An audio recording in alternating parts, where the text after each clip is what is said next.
ratio instead of a 4-to-1 survival ratio. But we didn't do the back office stuff. And so basically we can save them and save them while they lose their limbs, but then we can't reconstitute them once they're home. That's exactly. Well, that's right. That's right. And again, that's an example of true cost economics. Okay, we're just not creating a society. Go on, sir. I know I asked a question before. And that's all right. You might have seen my face in previous cons. I have no memory. I don't feel you're discriminating against me by asking questions before, but anyways, digressing. You talked about the subversion of basically the three main areas of the United States government. I was watching the World Cup and not doing my job for a good portion of the last several weeks. I too, except I missed the German game. Shit! So I was 7 goals. I was in some bars for some of them, and that was just egregious. But I also was watching on Vice News and other media about what's happening in Brazil. And I guess the question is, are there any sort of successful, not revolutions may be the right word, but you know, what's happening there, and is that telling of the future? Sadly, I'm not as informed as I'd like to be. For instance, I had to come here to find out that there's a province in Mexico where you're not allowed to own land. I mean, that's way cool. And the French are similar, and that's good. The Porto Alegre and the whole participatory budgeting thing was a brief shining moment in Brazilian history that was rapidly repressed. And one of the things, if I had the open source everything hub, one of the things I would be doing is creating the public intelligence network. And I would be scouring the world for examples like this of what works. Right now, what works is being kept secret. Yeah. And the last thing CNN money wants to cover is success stories that aren't directly associated with fraud based in New York. So I'm very excited by the potential of finding and promulgating success stories.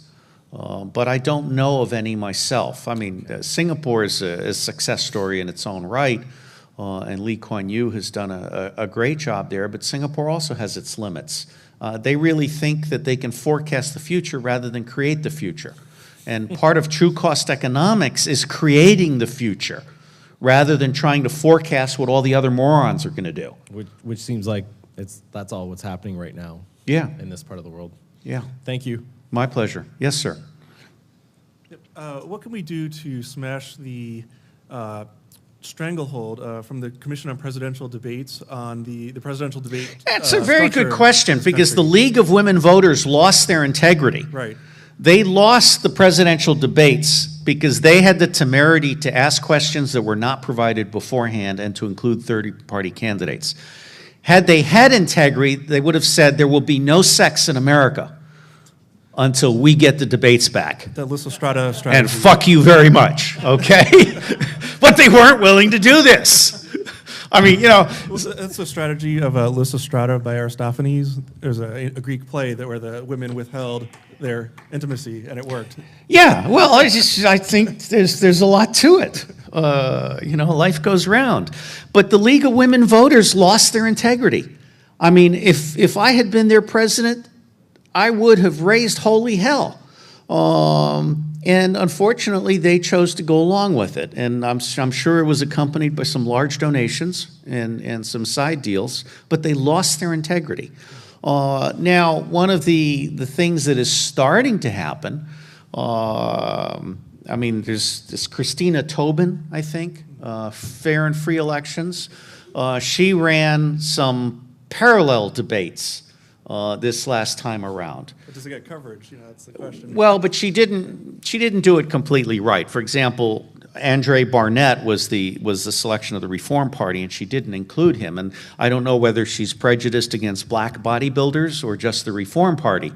But she failed to have integrity on that one point. But I love her. I think she's a shining example of real potential for this country. One of the things that needs to happen is the public needs to be confronted with the hypocrisy of our system. And that's not going to happen if you rely on the New York Times and the Washington Post. I mean, back when I was a minor millionaire, I put $10,000 into a pot, and there were several of us that were trying to pay $100,000 for full-page ads in the LA Times, the New York Times, and the Washington Post, and our money was refused. Remember how the Dixie Chicks were treated? Well, our money was refused because we were trying to do an unpatriotic ad. Never mind that we were trying to tell the public the truth. So we have an issue, and one of the things I'm thinking about with this open source everything hub is the media has lost it. I mean, the media is now Murdoch. And I actually got to the Time editorial level in the 1990s suggesting that they become a public intelligence agency, Time magazine. And they didn't want to do it, and in part they were afraid that it meant they would have to cover everything always, whereas in fact with intelligence you do gap-driven collection if you're smart. We're not smart. But there are ways to do it, there are ways to distribute the responsibilities. And I think we're at a point right now where book publishing and the media industry and professional associations are all collapsing. Right, the credibility of the old media is on the decline. It's not just the credibility of the media, it's the credibility of professional journals, especially in the medical and pharmaceutical industries. I mean, you can no longer rely on those. And so I think we're getting close to a point, we're not there yet, we're getting close to a point where truth will be valuable. And it will be possible to monetize a truthful answer. But we're not there yet. Okay, different question. You said you supported the draft as a socializing function. I guess there's I think you should also learn how to kill. Yeah, well, probably a good skill for everyone to have. There are other socializing institutions. Such as? Well, even public education. I'm not saying it does a good job, but I'm saying it is a socializing It does a very good job of creating morons. Well, I guess it achieves its intended objective, right? But wouldn't you consider the draft to be more like involuntary servitude? I mean, I think it's slavery. Well, no, it depends. I mean, we're all slaves right now. And I see the draft as a way of making sure that we don't go to war without the middle class being in agreement. That, for me, is the fundamental purpose of the draft, apart from socialization. War has to be something that the nation agrees on. It cannot be something where you're sending basically people who can't get jobs, who are cannon fodder. And who are essentially cosmetic fronts for spending vast amounts of money on technology that does not work as advertised, and that should not be paid for with the taxpayer dollar, or worse, with borrowed money. I mean, we're not supposed to have a standing army anyway, right? According to the Constitution. Well, that's a very good point, and I think that one of the big. I mean, first off, the U.S. Army War College and the U.S. Army Strategic Studies Institute does some really good thinking. And back in the 1990s, we totally surveyed this and we created a concept for 4 forces after next. You need a big war force that has to be able to go to war on a moment's notice. And that has to be fully manned, but it's a small force. Then you have a small war force. And that force has a cadre of full-time personnel, but a vast number of reservists, particularly reservists in the civil affairs and other stabilization, reconstruction, and kind of revolutionary condition things. Then you have a peace force, which is almost totally reserve, and it's a 90-day in and out kind of force, okay, where you go into Haiti and you go into Somalia and stuff, and you create water points and all these other things. And then finally you have a Homeland Defense Force, which includes stopping illegal aliens and massive counterintelligence against our own internal enemies. But nobody wanted to do that because again, remember that the infantry is 1% of the budget. Right now, the military budget is about spending money on shit that doesn't work, that's very, very expensive. So no, for me, the draft, I mean, do not misunderstand my affection for the military and the U.S. government. I mean, they are both very, very important institutions that are just Swiss cheese corruption right now. All right, so following up on spending money on shit that doesn't work, I've noticed a big rise in tunnel warfare in Syria recently on part of the FSA, and I know you'd mentioned the extreme effectiveness of the Cu-Chi tunnels in Vietnam before.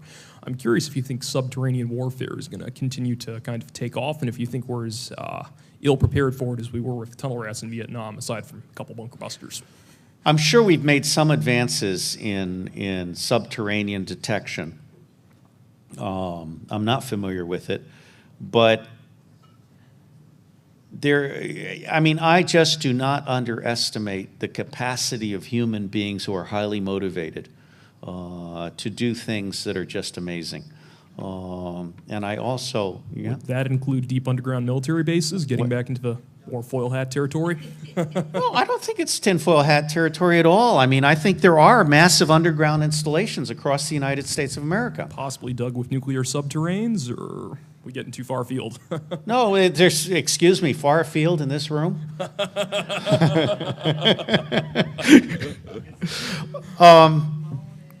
I'm not following Syria, but what I find interesting is that we're actually thinking about having common cause with Iran. Again, Israel and Saudi Arabia are two of the greatest destabilizing forces on the planet. A Zionist Israel, not my loyal American Jews, less those that say shiksas don't count, which is where I really got to understand the philosophy. More shiksas do count? No, they don't count. Okay, never mind.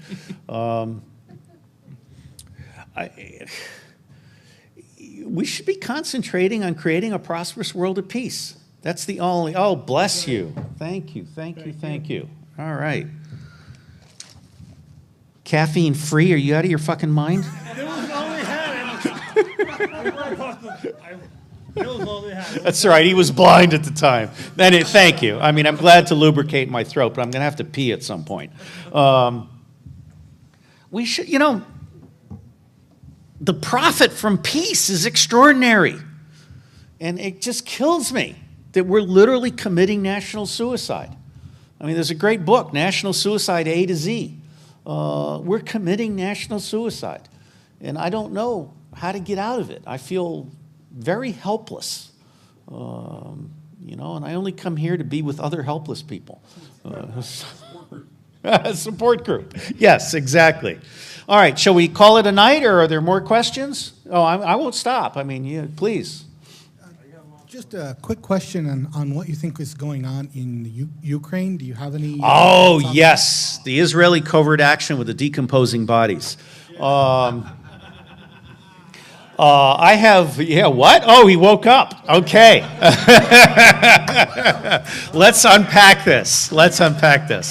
First off, when the first Malaysian airliner went down in Asia, we found a duplicate in a hangar in Tel Aviv. Okay? No. In Tel Aviv. The Israelis had a Malaysian airliner stashed in Tel Aviv. There are photographs of it. Okay. No, but it was a duplicate plane with the Malaysian paint job, the whole 9 yards, okay? And we're still not sure what happened, but I have over 100. You'll notice my name is never associated with insanity. I have over 100 contributing editors, and one of them, Owl, is particularly good at this stuff. And Owl has just posted 2 items on the Malaysian-Ukraine thing, okay? The Malaysian shoot-down occurred 3 hours prior to the Israelis' latest invasion of Gaza, where they're killing kids, okay? And NBC just pulled a reporter that had the temerity to report on Israelis killing kids, all right? So we're as corrupt and complicit as anyone. Right now, the preliminary impression is that this was a faked accident, that the people at the Dutch airport were just hired, and there were no tears, there was no anxiety, it was just like a bunch of people standing around. The bodies appear to have been decomposing for several days. The passports are immaculate. And I've cleaned up after aircraft accidents, and you have body parts and luggage and panties and everything, okay, all over the landscape. This looks like a dumped job, just like Pennsylvania. And so from where I sit, there is ample evidence that this was in fact a covert action, and it was not shot down by the separatists. It was probably shot down by missiles bought by the Ukrainian Jew, who is a multi-billionaire, who is basically collaborating. So, you know, I don't know one way or the other. I have no agenda in this fight other than I would like the United States to stay the hell out of it. And so I don't know one way or the other. What I do know is I cannot rely on the U.S. media or the U.S. government to tell me the truth, or to even find the truth. Okay, so that's where I'll stop on that one. Another question? Yes, sir. So I get from your talk that you do have a special interest in India. I'm from India, and I was there during the 2008 terrorist attack in Mumbai.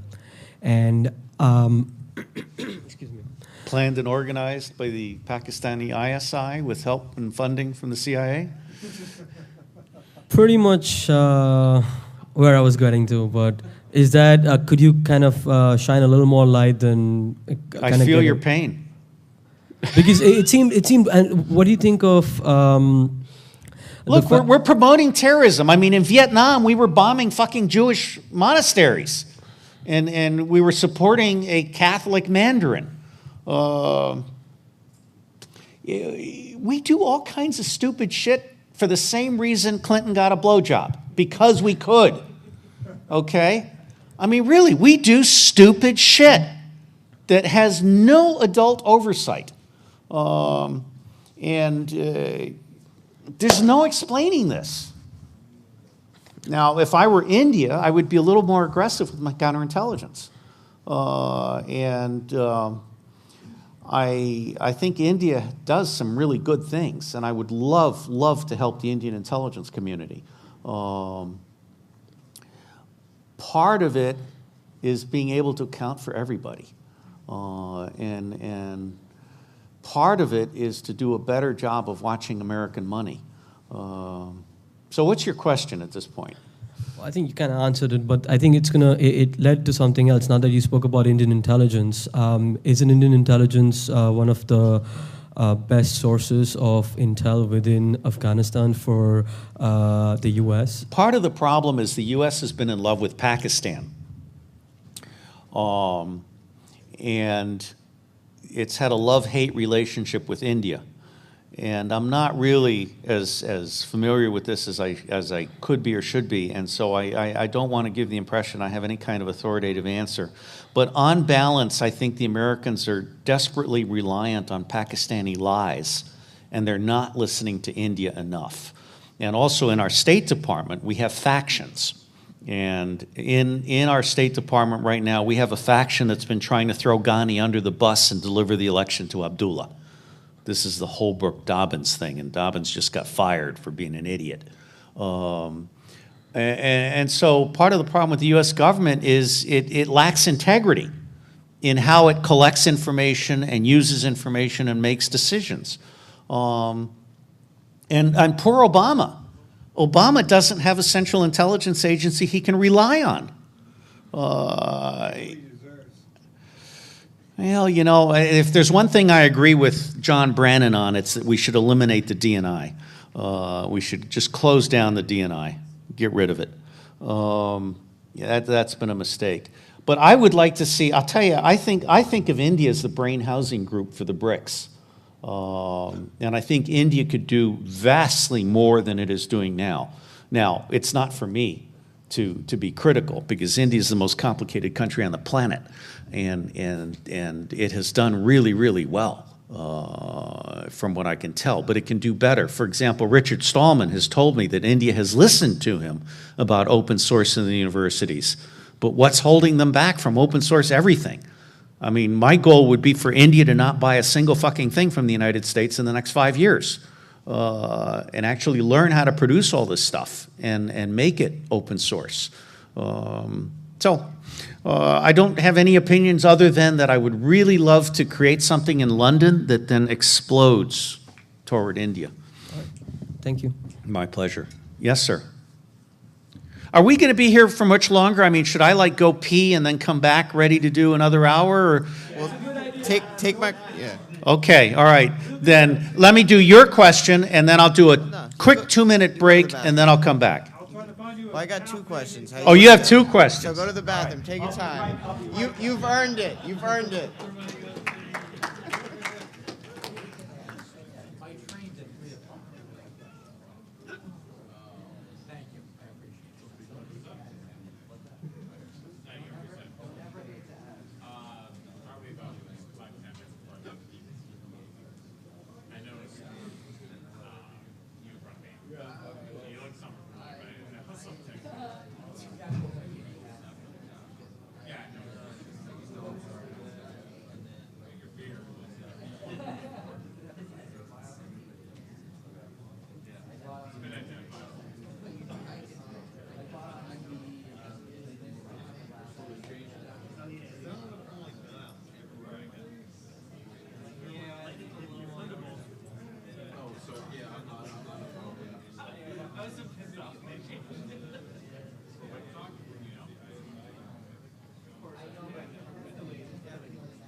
All right, I'd like to ask you all to come forward and hold hands. Just kidding. All right, we're going to get a question about Fukushima, but where's my young man that had 2 questions? Okay. So a few times this evening you've mentioned the unemployment problem. 22.4% according to shadowstats.com. As I look at the world, I think we've gotten to a point that we don't need as many people to produce the goods and services as we have. What would you do about that? I would give them all free education. How does that help? There's no job for them to go to. They're going to create their own jobs. First off, let me point out that I mean, I love this book, 1491. And if I mention a book, I've done a review, and you can go read the summary. But 1491 pointed out that the average Mayan male with a family of 5 worked 60 days a year. That was it. And the rest of the time, he was doing artsy, craftsy shit.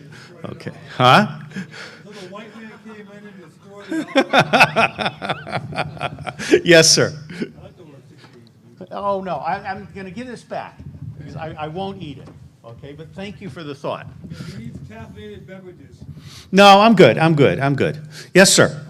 This is just a theoretical question. Oh, okay. Okay. You voice your complaint about how Occupy ended up. What are your thoughts about the idea? Yeah, get closer to the microphone, mostly because this is also being recorded and streamed. What are your thoughts about the idea that Occupy was purposely triggered as a social experiment to see if they could put it down? Fascinating. All right, that it was used to test the fusion centers across the nation as a way to control an activist movement.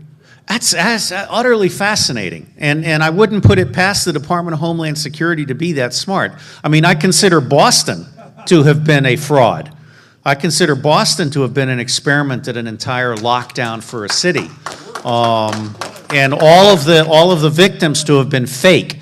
One of the truth tellers in Boston for me as an analyst was that when all the rabbis and priests rushed to comfort the wounded, they weren't allowed to get near them in the Boston bombings. So rabbis, priests, first thing they do is grab their holy oil and say, God damn, I got to go out and anoint these dudes, all right? And the cops would not let them get near any victim.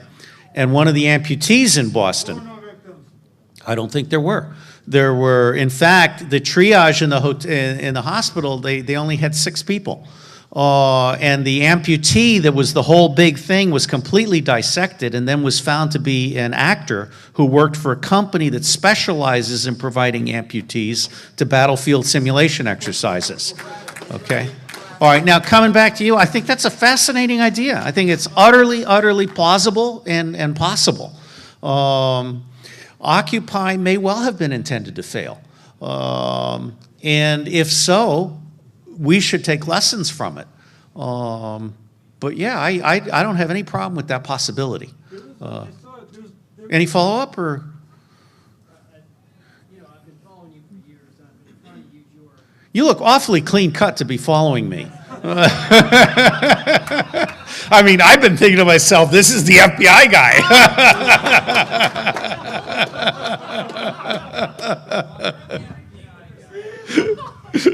But all right, well, I'm glad you've been following me for years. I still haven't been arrested. So my question is for you, okay? You advocate peace. Right. All right? You advocate peace, but... Nonviolent love as often as possible. Right? And you say a general strike is probably the way to go. Right. As a former Marine officer, why aren't you the leader? Because nobody wants me to be. You attempted it? Well, I ran for president. He's too efficient. I don't know. I mean, I mean, there's some people that say I can alienate an inanimate object in the next room, depending on its intelligence level. I mean, I did try and run for president, and my sole purpose in running for president was to try and get people to come together. And not a single one of the small parties was willing to listen to me. And independentvoting.org, I'm convinced, is a Bloomberg front that is there to keep the independents quiet. So I'm a failure as a leader. The populace knows that an independent will fail, but the population may rally around somebody who actually is going to be the focal point of a movement. And when I say a focal point of a movement, if I were to be hacked into the public consciousness, which I mean, you'd be amazed at how many stories about me have been spiked. I mean, Associated Press sent a photographer to do me in Rome, and it was going to be a big deal, and that story never made it out. If I were the leader, my point would be to implement all the ideas at bigbatusa.org, which is a coalition cabinet. I mean, one of the things that has been very beneficial to my life this last 10 years has been paying attention to Tom Atlee. And he wrote The Tao of Democracy. He's one of the leaders of the collective intelligence movement. Because of him, I published a book called Collective Intelligence, Creating a Prosperous World at Peace, with 55 authors, including Paul Martin, former Prime Minister of Canada. As best I can tell, until I get on the college circuit and until I get out, I mean, I would be willing, $10,000 a month keeps my wife quiet and allows me to get on the road. Okay, and if someone can come up with $10,000 a month, I'm on the road for the next 2 years. But it's like trying to break in. I've tried to break in with speakers bureaus. I've tried to get myself to campus organizations that are interested in stuff, and I guess there's just a disconnect. I mean, maybe I'm just a little bit too weird for them to accept me as a circulating speaker. I mean, I love it that you guys, all 23 of you, appreciate me. But I'm not. What I'm selling isn't being bought. And so I don't know what the answer is, but I do believe that there might come a time when I could become more useful if there were a larger movement. And it's a movement that has to be based on respect for everybody's point of view and making decisions on the basis of facts. And I think that's the one thing people can agree on, is that fact-based decision-making is a good thing. So I feel helpless. I mean, I really feel marginalized. And it's sad, because $10,000 a month is chump change in terms of getting someone out there raising hell. And I do have a qualified nonprofit, except it can't do political stuff, you know, so I would have to go to a 401, 5014, what is it? What's the not a 501c3 is what I am now. And I had a benefactor that gave me $20,000 last month, which is why I could afford to come here and give my wife $10,000. Yeah, well, you know, it's tough. I mean, she's pissed at me for being unemployed for 6 years. And it's hard. It's really hard. I mean, I can't even get hired as a night manager at Popeyes because I have no food service experience. So, and I tried Lowe's. I was a night receiving clerk at Lowe's. And good people work at night at Lowe's. Yeah, I am serious, but my feet and my hands exploded. I couldn't last more than 10 days. Let me take some more questions, but thank you for the seriousness of your questions. And I'm easy to find online, and if anyone can mobilize a movement that wants me, I'm there. But I think going to London and doing the open source hub, although I'd rather do the open source hub here in New York City. I mean, I tried to get NYU and a couple of others interested, but what I'm finding is the college presidents will not pay attention to you unless you have a really wealthy donor that says that they'll give them $20 million to sit down and listen. So it's tough, but New York would actually be a very good place to do this. Two thoughts. One, for the person that was asking about the population, I remember Soylent Green, but we won't go there because we're past our prime. You remember what? The movie Soylent Green? Soylent Green. Yeah. You don't worry about it then. I'm sorry, I missed it. That's okay. Actually, my question is about the idea of the open source and, you know, as it perpetuates that, do we get to open information, and do we get to a point where we have enough open information that maybe we can disband the CIA, FBI, NSA? Yeah. Oh, look. If I were DNI, I would be eliminating the NSA and the NRO. In fact, I just did a list of a 12-step program for restoring intelligence and integrity to the U.S. government. I would turn CIA into the national technical, or I would turn CIA into the National Collection Agency, and it would have offices for SIGINT, IMINT, MASINT, and clandestine HUMINT. Well, first off, I would have an open source agency, which then sets the gold standard. And the last email I had with Jim Clapper was in 2007, where I explained to him that the open source agency would be the gold standard by which he could judge the return on investment for all of the classified disciplines. That's where I lost him, okay? Because the minute I talked about justifying the return on investment on all the classified technical disciplines, he understood that I was talking about cutting budgets, which is not where he wanted to be. So I would create the open source agency. I would turn the NSA into the National Processing Agency. I mean, one of the things I learned at Liberation Technology, well, fine, you know what? I'm not suicidal, but I wouldn't mind dying for my country.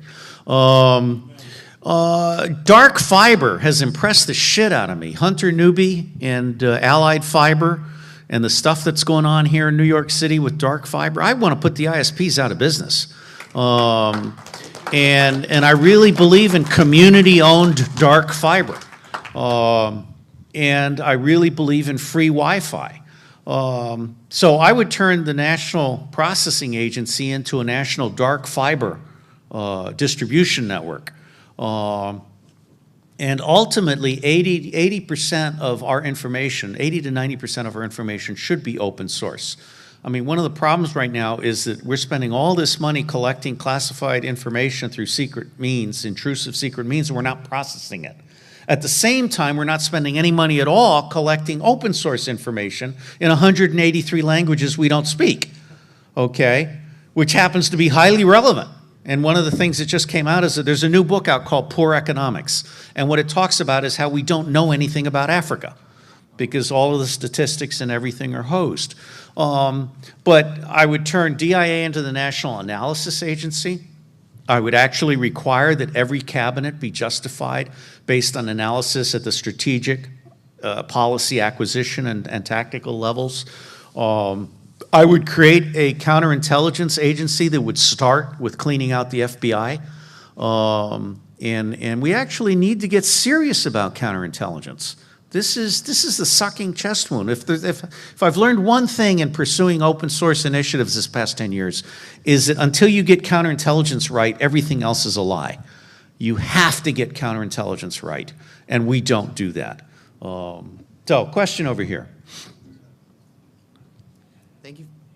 Thank you for taking all this time. I got nothing else to do. Enjoyable speeches. Yeah, me neither. It's yeah, funny. Really. Thank you. I mean, I'm honored that you guys are interested in Spy Improv. Well, both.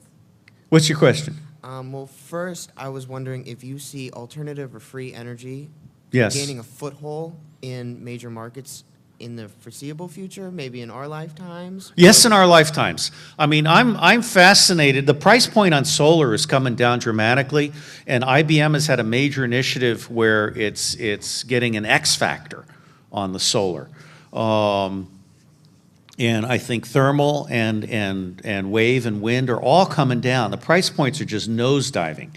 What's not happening is the communities aren't taking this into their own to develop them. And at the same time, Florida has just made it illegal to be off the grid. Didn't know that. I don't make this shit up. But you do you see it gaining a major foothold within, just America, for Yeah, example? but yes, look, see, what it boils down to one village. I mean, if I were in New Hampshire, and now these days, New Hampshire, every house that's built has a generator because they're having so many issues with the centralized energy grid. But I mean, if I were in New Hampshire, I would be taking every house off the grid, and this whole I love this open source ecology global village construction set because it turns out that you can in fact take all the shit and waste produced by a family of 5 and turn it into a compost pile. Which means you don't need centralized sewage. And you can, in fact, harvest water. In fact, the Dead Sea has been brought back to life by some very creative people that have gone in with the old traditional furrows, and they're capturing every drop of water, and they're now growing figs and lemons in the Dead Sea. So yes, I do see it taking hold, but it has to take hold in a village level.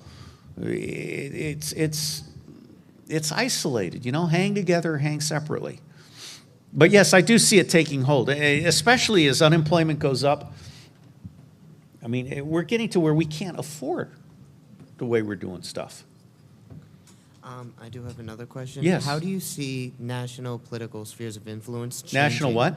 Spheres of influence changing on a country-by-country level, as in... Who's coming up and who's going down? In the next 50 years. Look, how do you... Minister Mentor Lee Kuan Yew is one of the people I really admire, and he said demography, not democracy, is the future. Well, if democracy, not democracy, is the future, it's Brazil, China, India, Indonesia. I throw in Iran because I think Shiites are actually less crazy than Sunnis, and Russia, and then some wild cards like Venezuela and Turkey and Malaysia. And Islamic religions play big in that area. I have one more question. Yeah. Do you think Kraft was behind the Boston bombing? Who? Kraft. Who's Kraft? The privatized military force that was deployed there? I think they were employed within the Boston bombing. I don't think they were behind it. I think it was the Department of Homeland Defense citywide exercise. Okay. That's it. Thank you. Yep. Oh, and Fukushima. Somebody was going to ask me a question about Fukushima. When you get here, okay. Okay, continuity of government question. Yeah. Yesterday, Tom Drake gave a talk, NSA whistleblower, and he said that, well, the rise of the surveillance state after 9/11 was really just the tip of the iceberg, that there were so many other initiatives undertaken by the Bush-Cheney administration that we still don't know about. And he was hinting at it, he couldn't really get at it, and then Ellsberg, today, kind of expanded on that and said, well, it really has to do with continuity of government, the Constitution is suspended, and there's a lot of kind of work going on behind the scenes that we don't have insight into. Well, first off, continuity of government, although it does spend some money, it's actually a relatively frugal program. Bunkers. Yeah, well, and rotten bunkers, too. And I don't think continuity of government would actually work. I would place much more emphasis on bottom-up resilience and on alternative communications. And I'd worry more about electromagnetic pulse effects.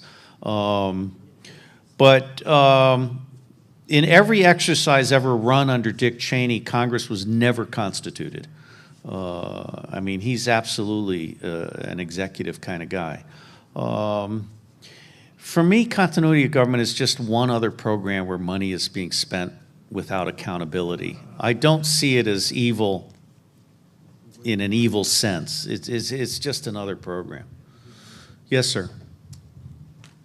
Yes, sir. So one of the themes we keep returning to over and over again is how in an open source approach to things, we have more data, and so we make decisions rationally and logically. But one of the other points you've made is that a lot of what's wrong in, for example, the U.S. government is things that are driven ideologically, paralleling what Mr. Drake had said earlier about how national security had become a sort of religion, was the term he used. Ideologues and zealots don't care about data. Alternately, there are numerous different interpretations of data, so how does an open source approach account for or operationally deal with ideology for good or for bad? There are two books that I would mention. One is Danny Sheehan's book. He was Ellsberg's lawyer, greatest First Amendment lawyer in the country. And he's got a book that's been very badly put together and very badly marketed, but it's a wonderful book called The People's Advocate. And one of the things I learned from that was that Sheehan, when he was at Harvard, he was studying how worldviews are embedded in people. And this ties into another book, Will Durant's 1916 graduate thesis, which is called Philosophy and the Social Problem. And that's now available as an excellent, excellent book, and I've written a summary review. And what it all boils down to is you can't resolve your political issues at the adult level unless you resolve your educational issues at the child level. Do we have to kidnap all their children and raise them correctly? And so it's a real challenge. I mean, the public school system is a perfect example of doing the wrong thing righter. I mean, I was a substitute teacher at Fairfax County Public Schools for a while, and it's kind of pathetic because it took them 3 months to figure out who I was. It took their kids less than 2 minutes after I wrote my name on the blackboard to say, oh, fuck, this guy knows shit. And then they'd start asking me questions about 9/11, and I'd answer them.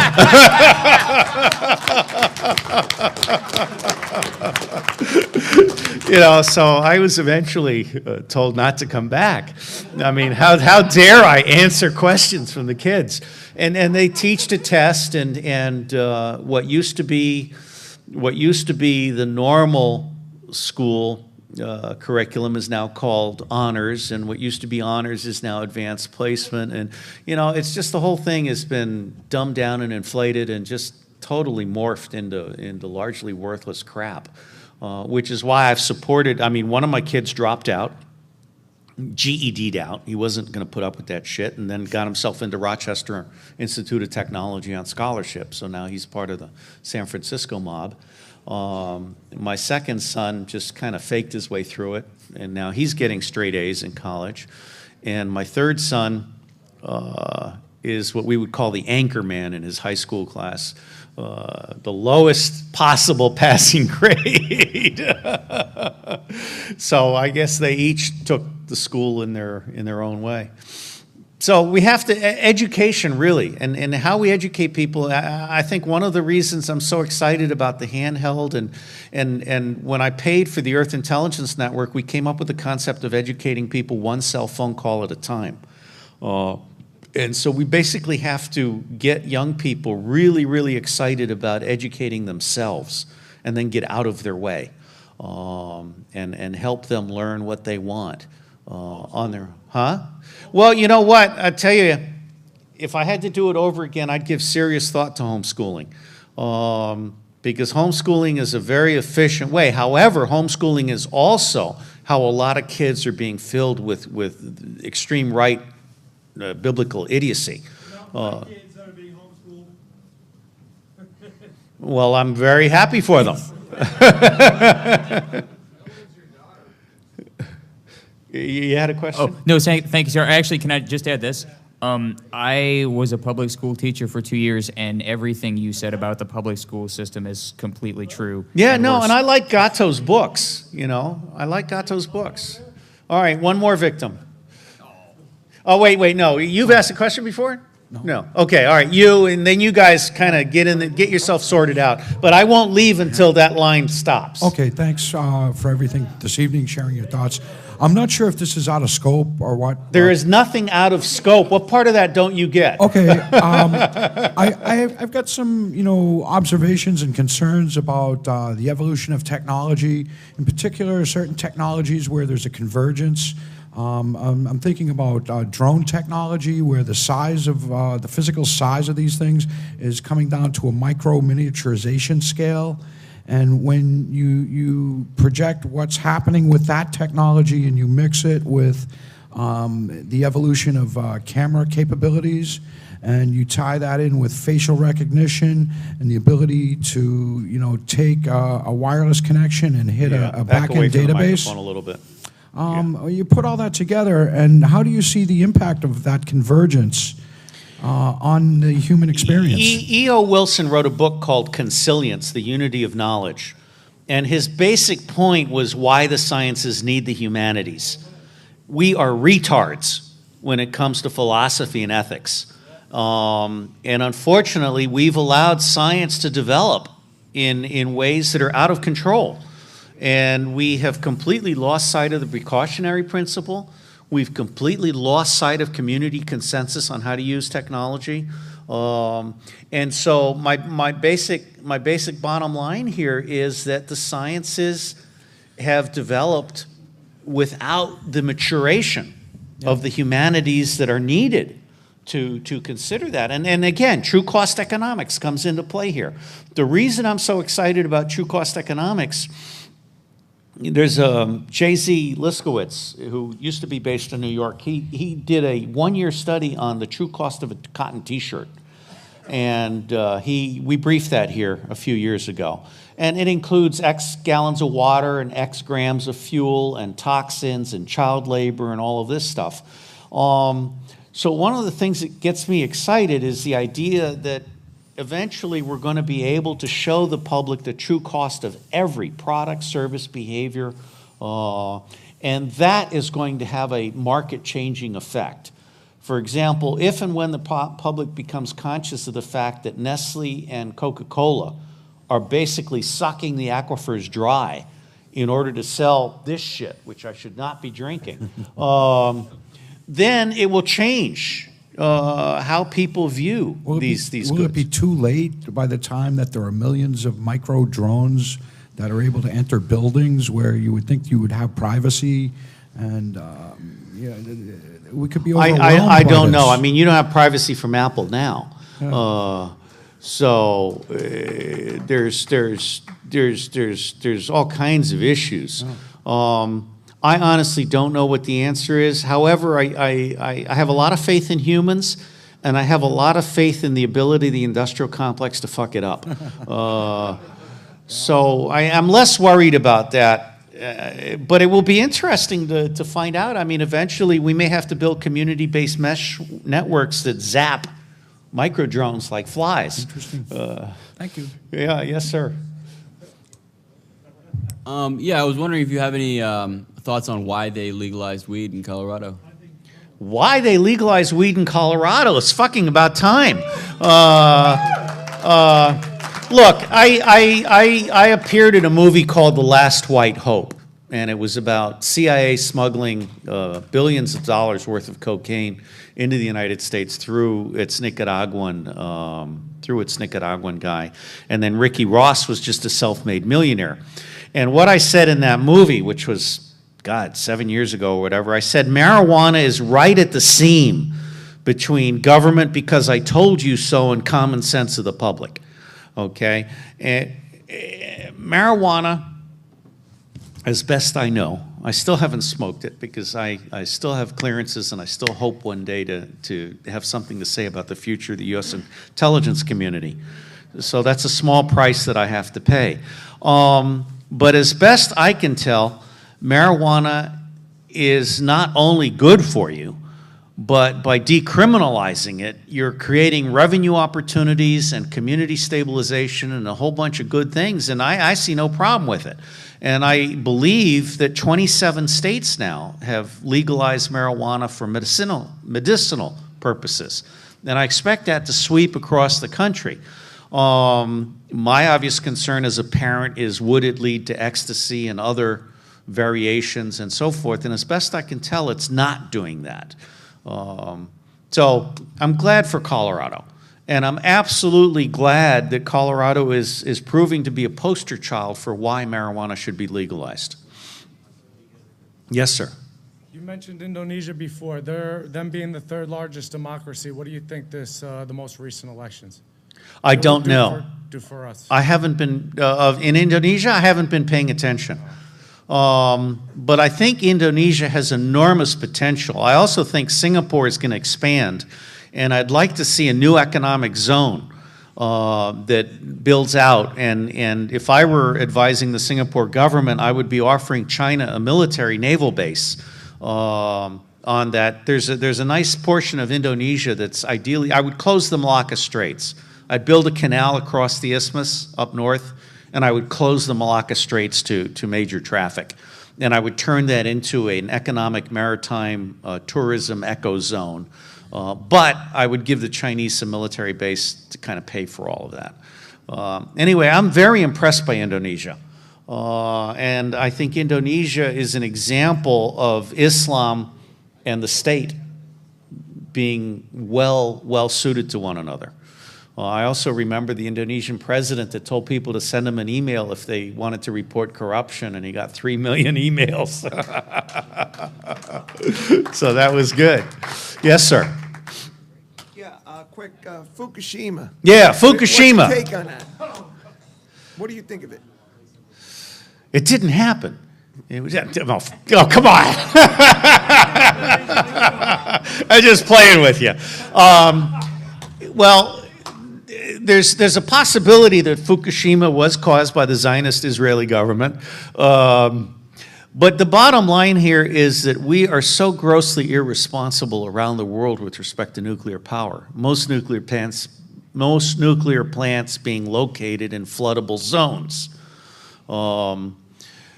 Fukushima is a classic, regardless of whether or not there was sabotage.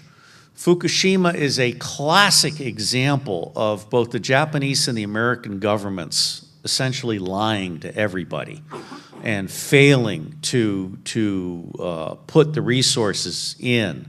Now, my understanding, and if you look up Fukushima and Phi Beta Iota, you'll get to all the posts by the various contributing editors. Apparently, China has a whole bunch of what are called ghost cities. And apparently Japan was negotiating with China at one point, which surprised me because, I mean, I think the Chinese consider the Japanese the lowest form of scum on earth. But apparently Japan was negotiating to move 40 million people. And I don't know how it's going to turn out. But Fukushima, for me, is a case study. It's like a Katrina on steroids. It's a case study in irresponsibility and deception and the inability of the public to rely on information from all of the so-called traditional sources.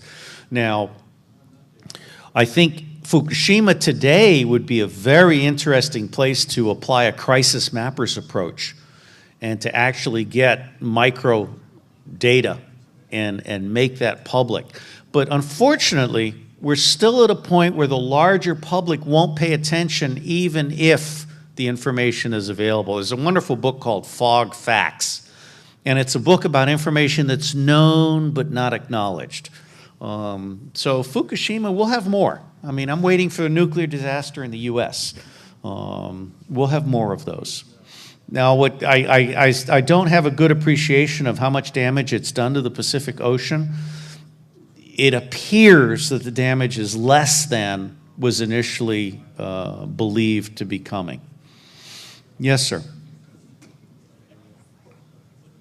So Edward Snowden seems to have picked a exclusive group of journalists to work with in the form Wait, oh, okay. Snowden picked journalists. In the form of specifically kind of picking Glenn Greenwald as the man to get his message I have out. no idea how he made his choice. So my question is kind of, what is your opinion on why he wouldn't just release the leaks in the form of WikiLeaks? I'm sorry, I can't hear you. The form of why he wouldn't release the leaks as just kind of a bulk transfer of data as opposed to kind of trickling these out to select media personnel. Snowden has handled himself with extraordinary maturity. It's like he's got a PR firm behind him. It really does. It does. And look, and I'll tell you something. CIA is not that good at covert actions. And so I'm not necessarily ready to conclude that this is a CIA job. Now it could be CIA plus Goldman Sachs plus the Mossad, okay, because NSA may have been blackmailing and doing bad things against Wall Street. And it may be that NSA or a portion of NSA finally terrified a portion of Wall Street as well as Obama.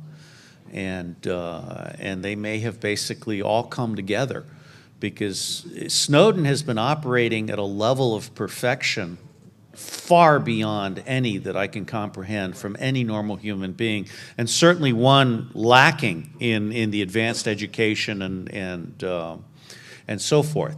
So having said that, all I can say is that the benefits have been stunningly good.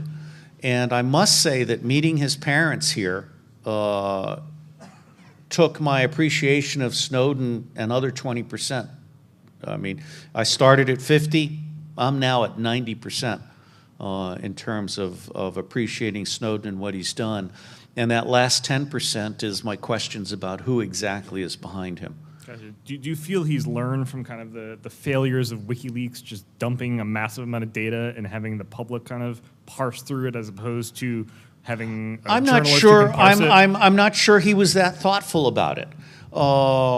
I just think Snowden has been a very carefully calculated, calibrated operation. And I mentioned to his parents that there were rumors in my circles about this being a CIA operation, and his mother stopped speaking to me. Really?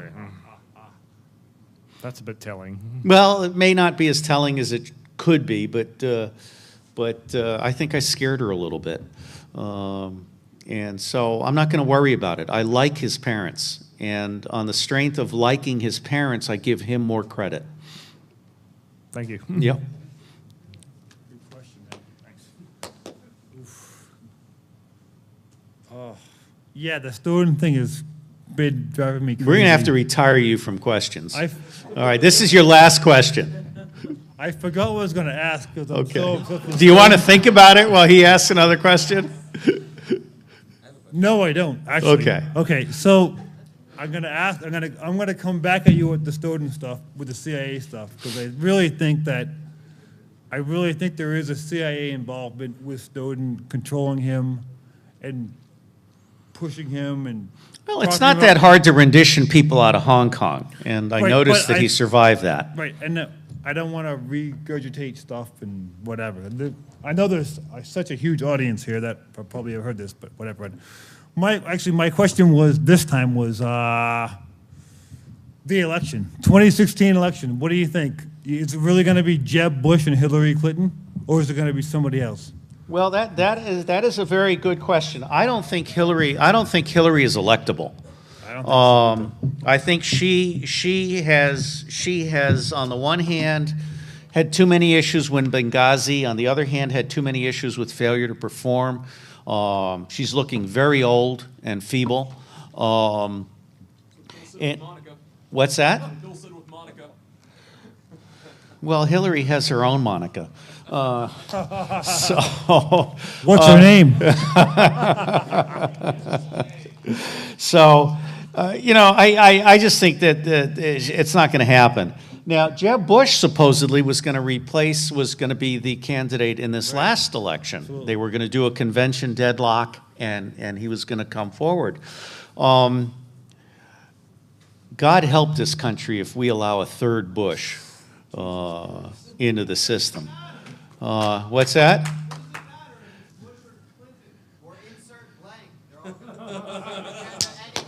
Well, I thought Dick Cheney was the last straw, and then we got Obama. And then I thought Obama was the last straw, and so now we're going to get someone else. There's going to have to come a point where people literally refuse to countenance a two-party tyranny election.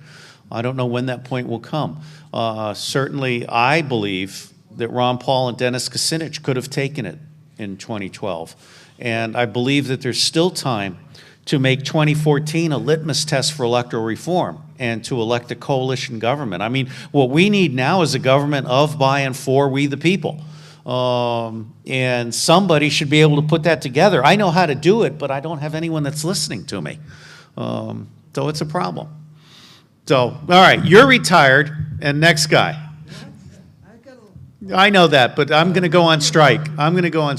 No more questions from you. Yes, sir. So I have two questions. I guess my first one is, could you speak at all to the American involvement in Stuxnet? In what? Stuxnet. With Oh, Stunek. I think we rode the Israelis. I think the Israelis did that. Oh, okay. All right, and I don't think we did it. Okay. What? It got out.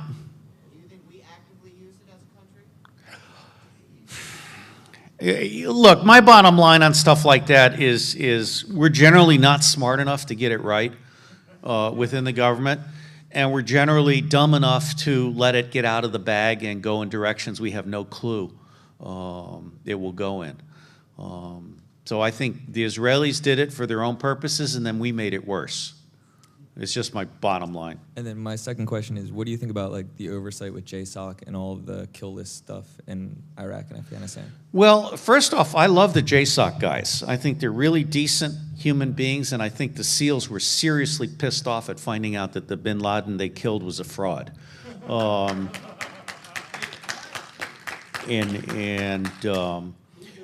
What I've been told is that JSOC guys at the line level are very angry because they don't like killing bus drivers for no good reason.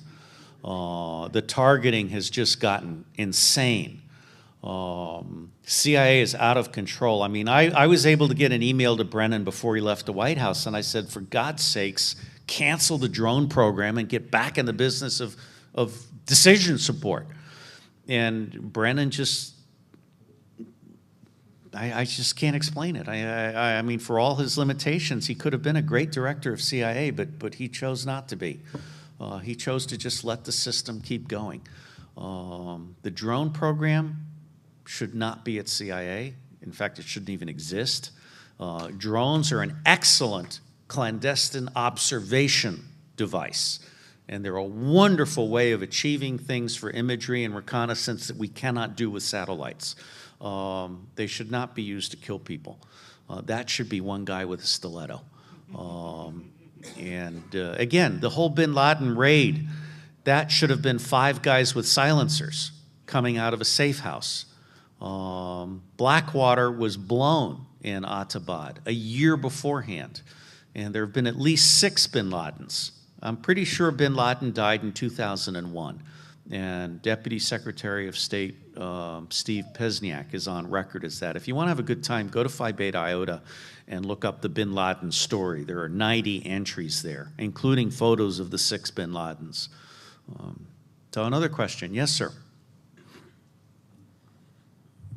So how real a threat is North Korea? And let me complete my question on that because it'll sound ridiculous. Some of the stuff that we already hear about on a day-to-day basis is either bullshit or just something that's fed to us.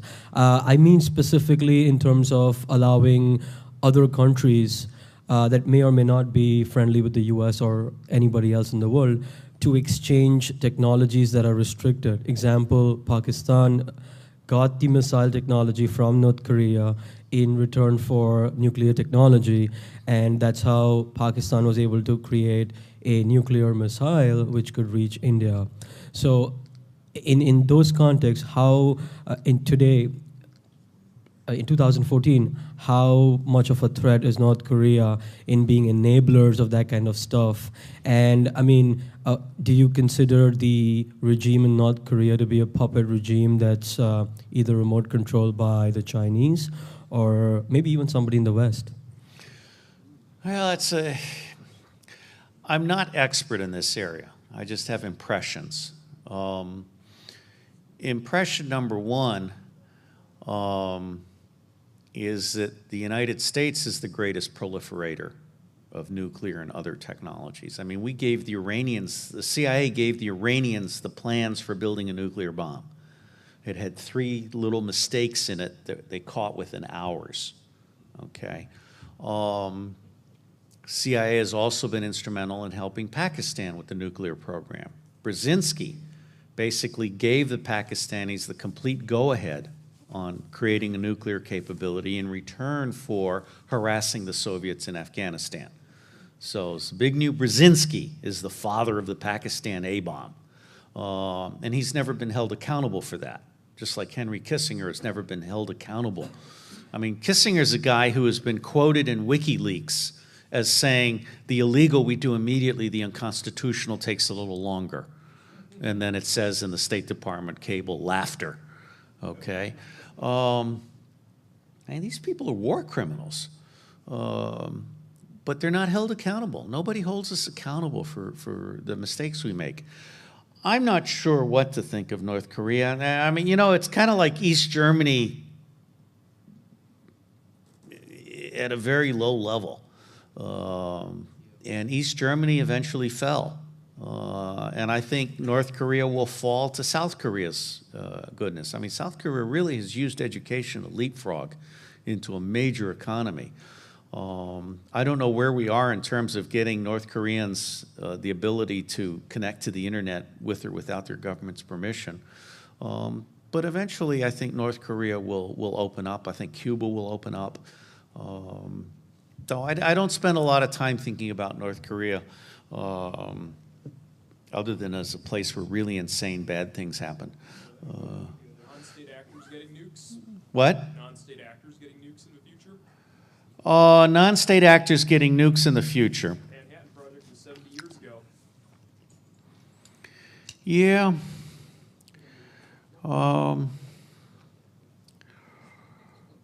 One of the things about law enforcement is it only works if you can keep the portion of crazies to about 10%, okay?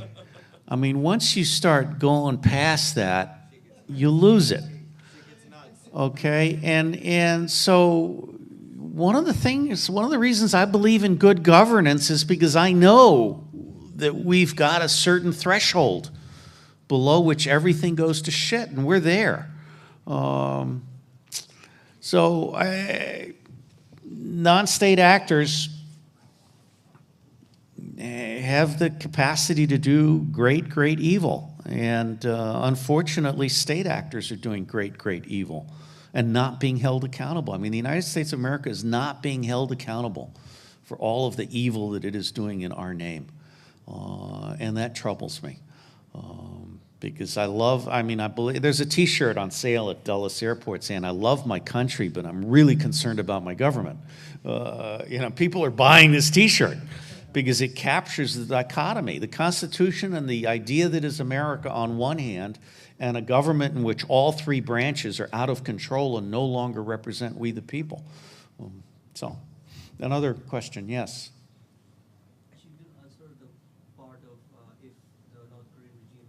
Use the microphone because we're taping. Actually, I prefer to be off the record though. But well then, sure, that's fine. Okay. Did they stop the camera here and that one's only facing there, so it's okay. Okay. Yeah. So is the North Korean regime a puppet regime that's being controlled by China or something? I don't think it's being controlled by China. Or any other. I mean, there's always the rumors that the Rothschilds are using it, for their own purposes. I don't know. But China, for me, China has been a very good moderating influence on the North Koreans. And China specifically does not want North Korean refugees. I mean, they have put into steps a really good program to basically say, you fuck this up, it's your problem. I don't know. Yes, sir. So I'm just going to thank you every time I come up here. Please because don't I think do that. This is awesome. Thank you. What are your takes on Manchurian Candidate's mind control? It's not very often I get to talk to a CIA agent. I got to throw it all out. I am a Manchurian candidate. At least on the research and the topic, whether it's Look, gotten to a point or not. there's no question. I mean, Trying to keep your security clearance? no. Look, listen, God bless. Actually, I got it back, although I can't get a job. Look, if the day comes when I'm appointed to be anything, Director of National Intelligence, Undersecretary of Defense for Intelligence, I will have no fucking problem getting my clearance back. Okay, I'm purer than Caesar's wife, and I richly deserve to have a clearance. But coming back to this whole Manchurian thing, there are different kinds of Manchurian candidates. I mean, there's the Larry Summers kind of Manchurian candidate, and then there's the Rubin kind of Manchurian candidate, and then there's the Clinton kind of Manchurian candidate, the George Bush kind of Manchurian candidate. I think that the more important question is not whether someone is being controlled in terms of their mind in a Manchurian candidate kind of sense, but rather what Ellsberg really focused on today, which is, and Chomsky, the manufacture of consent. Because what we have done is we have created a government and a society in which treason is a daily occurrence, and everybody stands idly by while it happens. And so I think that is the mind control that is really killing us. I'm not worried about singleton Manchurian candidates. I'm worried about an entire fucking government in which everybody is complicit with enormous crimes against the republic and humanity. So what are your opinions on the environmental impact, if there are any, with HARP, if it does exist and it's actively I being believe used? HARP does exist. I believe HARP is doing some evil things. I believe we are doing weather modification. I believe we are using weather as a weapon. And I believe that that's another counterintelligence issue. One of the things I certainly would want my new counterintelligence agency to focus on is everything that is being done off budget and out of the entire process of oversight. Well, he actually brought up an interesting point. The news told him it was shut down. I don't think so. I don't know myself. You know, he said it to me. It's been in the news. Apparently, I don't know if you And you read. believe the news. That's exactly what I just said to him. I doubt it. Word for word. Yeah, I doubt it. I doubt it. Listen, U.S. programs are never shut down. They are always increased in funding. Okay, another question. Yes. What do you believe with? I the meant China- from someone else, but go ahead. Okay. Well, I only have two more. All and right. The second one leads into his. So, what do you believe are the risks of the Chinese firewall moving and implementing in other countries? Do you think it's a plausibility, or do you, management of crisis, so to speak? If other countries adapt certain things, what can we do to stop it? Or even do you think it could be stopped? Well, or is it going on now and we just don't understand, or we don't see what we don't see? Out of sight, out of mind. I think that many governments will try and implement Google-like firewalls and accommodations. And if I am empowered to create an open source everything hub, it will be my fondest wish to create, I actually have a slide that I'm going to go back and look up. It's a liberation technology slide. When the Arab Spring happened, some absolutely wonderful workarounds were developed. And I think we have to get to the point where a person with an appropriately equipped open source handheld can get, I mean, there's a thing that sells for $269 right now that will turn any cell phone. No, actually, there's a thing that sells for about $169 that will turn any cell phone into a satellite phone. There's another thing that for $259 you can actually tweet from anywhere in the world. And this is really important. If you're an offshore sailor and you're in the middle of the Atlantic, I can tweet my coordinates to Lee Chesnow, who's back on land, and he can say, run like hell in this direction, okay? And so that's a really cool internet capability. Bottom line is I think that this group of hackers specifically, but all people who care about the future of humanity should be working toward an uncensorable, anonymous internet as a human foundation. So governments are retarded. I mean, governments basically are industrial era. They're at the end of their life. If you look at the 8 information tribes or networks, governments are the least informed and the least competent. Thank you. Thank you. So what are your thoughts on Let's agree that we'll stop at 4. Okay. Agreed. So what are your thoughts on Chinese APT groups and potentially... On Chinese what? Advanced persistent threat groups, so like hacking... I'm sorry, I can't hear you with the other conversations going on. Either Chinese-sponsored government hacking operations and or different mercenary hacking groups that do these operations. Yeah, well, first off, the Chinese have a lot of Chinese. I mean, they graduate more honor graduates out of high school than we graduate out of high school, okay? I mean, there's a lot of these guys. And second, we make it easy for them. I mean, look, one of the problems, and I had this in my first book, NSA was given the responsibility in 1994 of protecting U.S. computing and communications, and instead they sabotaged it. And I just published an article in Counterpunch called On Defense Intelligence, 7 Strikes. And in that, I hold Mike Vickers, the current Undersecretary of Defense for Intelligence, accountable. It was under Vickers that NSA destroyed the integrity of U.S. commercial communications and computing. All right? I mean, with friends like this, who needs enemies? Yeah, right.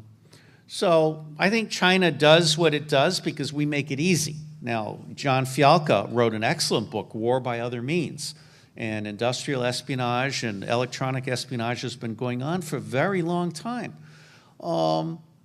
My sadness is that I don't think there's a lot that's worth stealing anymore. I think we've lost the innovation edge. And we really should be concentrating on getting our groove back rather than, all this stuff. So we hear about that stuff a lot in the news, and it's often uncovered, right? Like it's entertainment. Well, yeah, and it's obvious too, right? It's blame it on the Chinese is the standard running joke. Potentially, yeah. There's some good evidence out there too. But the question, my next question is, what about American APT groups and advanced persistent threat groups, like military hacking of other economic organizations or government organizations, and why don't we hear about that? I mean, I'm astonished at the idiocy of the U.S. media. And not like man in the middle in communications, but active compromise of computer networks. Well, you know, when I opened this conference in 1994, one of the conversations we were having was how easy it was to find bugs in commercial computers and stuff. And I made the suggestion that hackers consider themselves to be like citizen intelligence Minutemen. And when they found a bug, they should report it to the company and give them 30 days. And if the bug hasn't been fixed in 30 days, the bug is publicized. And we didn't actually go in that direction. We monetized the bugs. So you do what you do. I am so uninterested in negative hacking. And I am so interested in positive hacking. Yeah, but I could give a shit too. I mean, what we should be hacking is devices that are impervious to Apple or Google or NSA or the Chinese.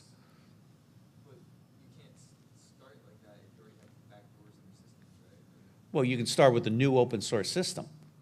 Okay, I mean, there's a guy downstairs that was selling open source laptops and open source routers to create mesh networks. What? So screw Intel. Start with your own ASICs. Not my problem. Start with your own ASICs. There is always an alternative. Okay.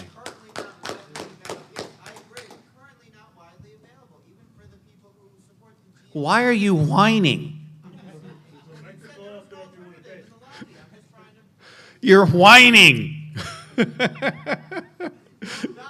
There is always an alternative.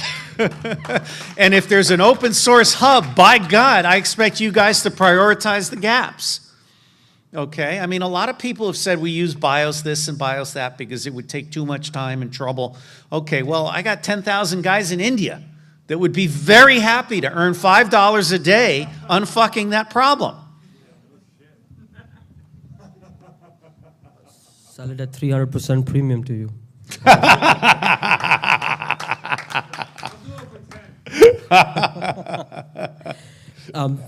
So what is your take on the crisis that unfolded in the beginning of this year with respect to Russia and Crimea? And do you see some kind of reflection or similarity with back in the 60s or 50s when the Soviet Empire was kind of trying to, you know, reach out and grab onto different areas and influence them? I mean, I understand others have compared it as payback for Kosovo. I place a lot of stock in geography and ethnicity. And there's no question that Crimea is Russian. And there's no question that the eastern half of the Ukraine is Russian. And there's no question that Putin got this problem, created this problem for himself because he allowed a really deeply criminal communist regime to go on for too long. And now that criminal communist regime has been replaced by a criminal fascist regime. So Ukraine is a mess. But the United States only makes it worse. I mean, it just breaks my heart to watch John Kerry's haircut talking on TV. I mean, it's embarrassing. So I don't spend a lot of time thinking about it other than to wish that the United States of America would stay the hell out of other people's affairs.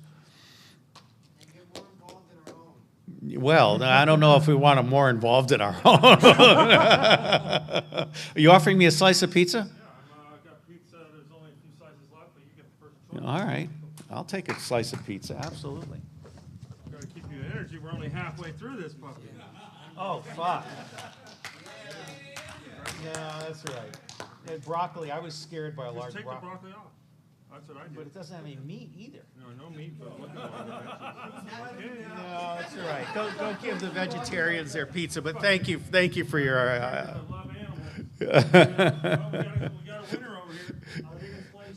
All right. Yes, sir. What are your thoughts on J-Trig and On what? J-Trig and intelligence agencies using disinformation on things like Reddit, LinkedIn, to try to sway opinion, popular opinion? And do you think that could be this whole Snowden affair could be a part of that? Well, we have talked about what's my opinion on use of disinformation to sway populations. And part of the problem, I'm opposed to covert actions generally, because a covert action generally means that you're trying to get another country or another organization or a population group to do something that is absolutely against their best interests and in your best interests. And part of the problem in the United States is we're not smart enough to know what our best interests are. We do things like the Trans-Pacific Partnership that are just insane. So the whole idea of I wrote a book on information operations, and I think I brought a case of it here. Information has a value that is rooted in truth. And anything that is disinformation is inherently toxic to the truth. But it works. It might work in the short term. I mean, take a look at Afghanistan, okay? Or Iraq. Or Iraq, or Colombia, Mexico. I mean, let's go all the way back to the Mexican-American War, which was an American invasion of Mexico. And we eventually took away everything from the Guadalupe Hidalgo line down, okay? Well, guess what? Mexico's got it back, okay? And so at what price did we tell all these lies? Spanish-American War, based on a lie. Lies cost money and blood and treasure and spirit. So from where I sit, disinformation is a disease. And it has a cost. And it is terribly, terribly wrong to resort to disinformation. What we should be doing is recognizing that the truth at any cost lowers all other costs. That's my opinion. I have a second question. It's not really a question. I just want to hear your thoughts on the Philadelphia experiment and if it has any merit. What was that? Syphilis or? No, that was electromagnetic fields and boats and people getting caught in them, shit like that. Really? Philadelphia experiment? Come on, bro. No, I don't know everything. This guy. I mean, we have done a lot of experimentation on people, including syphilis and things like that. That's wrong. Yes, ma'am. Yes. Okay. Granted, I've been busy helping put this all together, but from what I've been seeing in a lot of Commonwealth countries, in Europe as well, there's been a lot of shifts politically more to the right, leaning into, particularly with fascist groups that have been gaining political party in Europe. People are scared. Exactly. I'm just wondering what can be done to try and reverse this, or is this just a pendulum shift that's just going to Well, I've thought a lot about the Muslim invasion of Europe and the U.S., and one of the problems is that the Muslim population doesn't seem to assimilate, particularly the radical young men. And I remember that the Spanish edicts kicked both the Jews and the Muslims out. And it was an assimilation problem, okay? So one of the things I think the governments have failed to do is assimilate people. For example, in Sweden, you basically are put into a language concentration camp for 3 months. And you don't stay if you don't learn Swedish. And I don't want to go that far, but the bottom line is this is all about assimilation and ensuring that the cultural norms are accepted and so forth. So these governments are essentially suffering a blowback of their own irresponsibility. And again, I really want to stress that I think that the illegal immigration problem is a failure of foreign policy. And we've created our own problems. For what it's worth, I wish I could do something to help at least with the countries where I could vote in. I don't know. I don't know. Yes, sir. Thank you, sir. Following up on that last question, what do you think are the prospects that we'll see fascism in the United States in our lifetimes? It's already here. Worse than that, then? I don't know.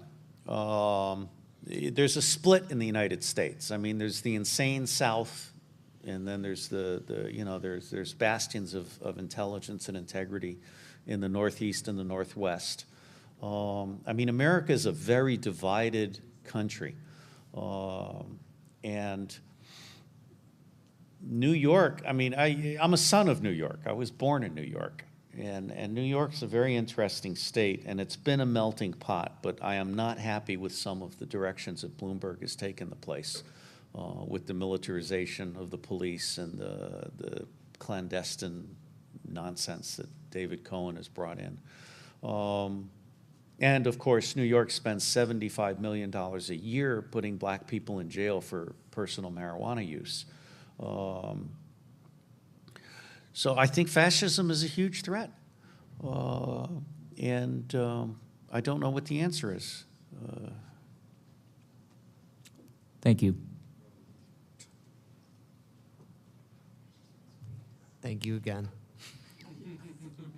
You're killing me. I know. Slowly. Slowly.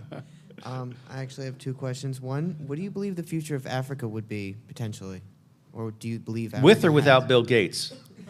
Well, actually, that was part of the question. What do you think? I mean, Bill Gates wants what a do you nice, think clean is going? Africa with no Africans. Okay, just him and the zebras. Well, he's already underground. He's already got his whole thing going down over Gonna there. eugenics your ass out of here the next time you say thank you. Well, what do you believe? What do you believe are his plans there, and what do you believe if we leave him or keep him there? What do you think the future of Africa holds for the world? In my opinion, do you see it developing? Do you see it kind of? Please don't talk about Ebola. Well, I'm certainly concerned. On the one hand, population control is a very important topic, but I think you achieve better population control with education than with anything else.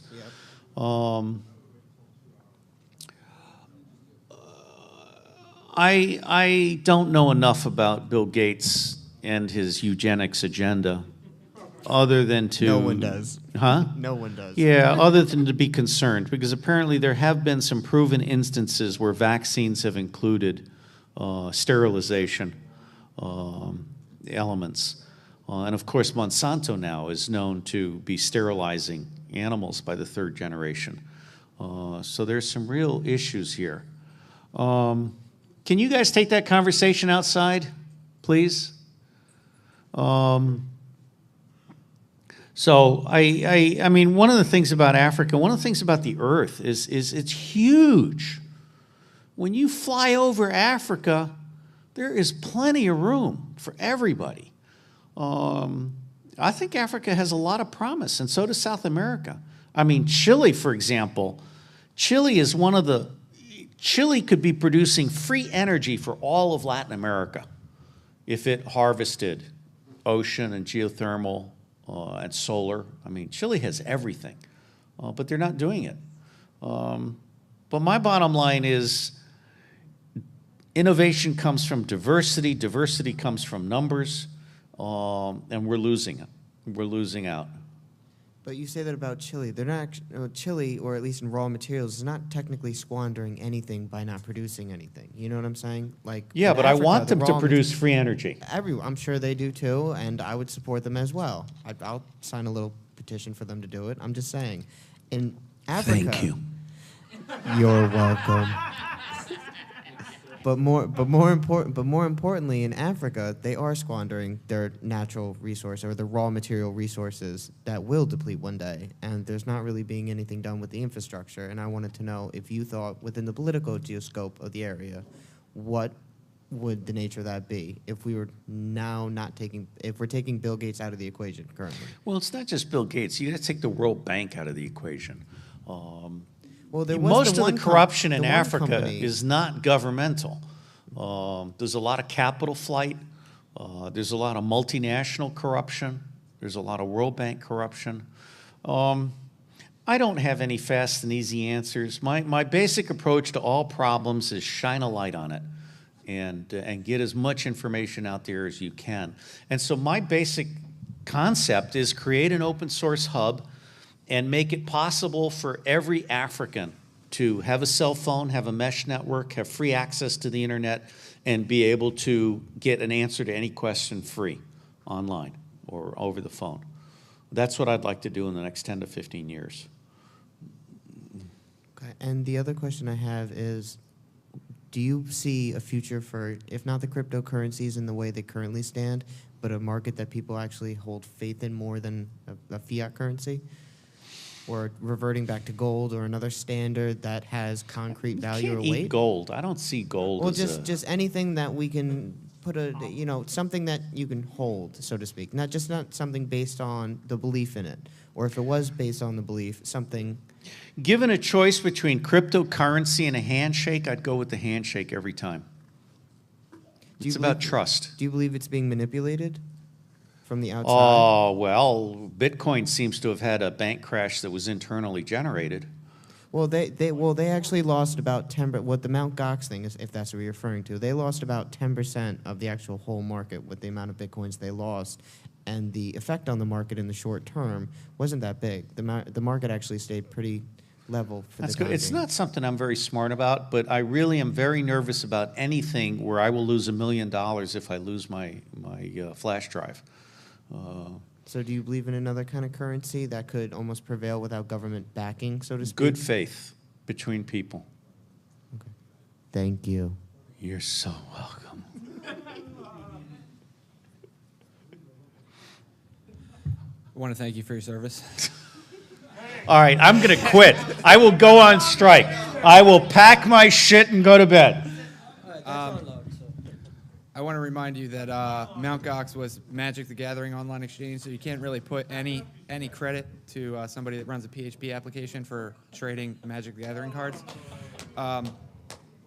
But I wanted to know your thoughts on how many, or what do you think about drawing back all of the problems in the Middle East to the creation and support. I'm sorry, I can't hear you with all the conversation. The creation and support of Israel and American support of Israel specifically. Well, Israel was created based on a lie. Yeah. Well, wait, hold on a second. Wait, let's elaborate. Okay, the whole Balfour thing, the whole UK thing, I mean, that was all a put-up deal, okay? And by the way, there were Palestinians there before the Jews got there. Gandhi's on record as saying that Palestine is to the Palestinians as France is to the French. Now, I'm all in favor of a two-state solution. I think Israel is running out of Jews, and it's a real problem. What is being done in Palestine is genocide. The American funding of the Israeli government is unconscionable. We're paying 20 to 25% of the entire government budget, including $100 million for a mink-lined nuclear bunker in Tel Aviv. So I am certainly sorry if this upsets you, but I consider Israel a major cancer in the Middle East, along with Saudi Arabia. All right. And I mean, we're here at a hacking convention. There's there's one person that was here, one that can't. Aaron Schwartz and Weave. I love Aaron Schwartz, who may have been murdered. Was he murdered? Do you guys think he was murdered? They made HTTP requests. They didn't do anything illegal, and they got locked up. Well, you know what happened. What the fuck? How is that? Well, again, if I were running the FBI, Aaron Schwartz's murder would have been investigated properly. But what about his charges to begin with? I mean, where does it end? If I am just looking, if I open Firebug, does that make me a legal hacker because I'm looking at if the website I'm using is illegal? If I use wget, am I a hacker now? Like, what? Where does it end?